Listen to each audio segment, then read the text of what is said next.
Many students at Savannah State University lead a very busy life.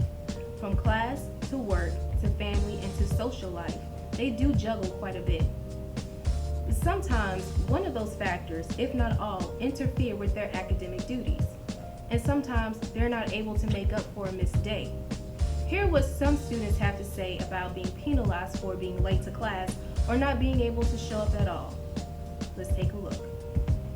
I don't think students should be penalized for being tardy because, just say we have other stuff to do, and if you come off work and traffic is very heavy around Skidaway area, so I don't really think they should be penalized for being tardy as well as being late.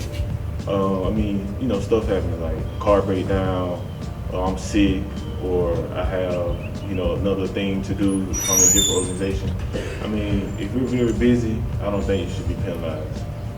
I feel as if attendance shouldn't matter if you're in college or not, because I know within big universities like Duke, Harvard, Stanford, even at Kennesaw, I've spoken with my friends and they tell me that their professors don't care if they come to class or not. That's not up to them. They're not their babysitters.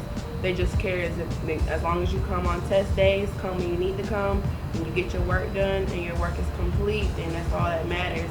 You shouldn't maybe be dropped a letter grade for being late or tardy.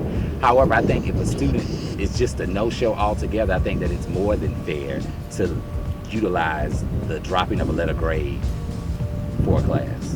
Why is it okay for student athletes to miss a whole bunch of days because of games?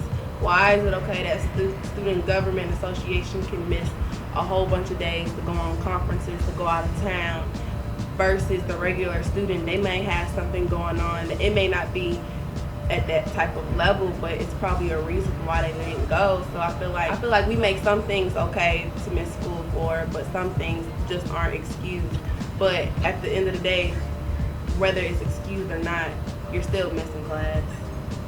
I absolutely don't believe that it's harsh, only because of the fact that of those of us, including myself, we come out and if I can come to class and I work hard and I do my due diligence to make sure that I keep my GPA and my grades at a certain standard or at a certain level, and then the person that doesn't come to class barely shows, and although they may put in the work and they may do sufficient work to get a good grade or to earn that A, I feel like because of the fact that they can't come or they haven't come, then I don't think that they should. I think it's more than right for them to be dropped in a letter grade. As a student, our sole purpose is to go to school and to learn. Like your parents sent you here to learn, to get an education, not to work. Those are things, other facets that come along that I think we choose to do, but that we don't have to do.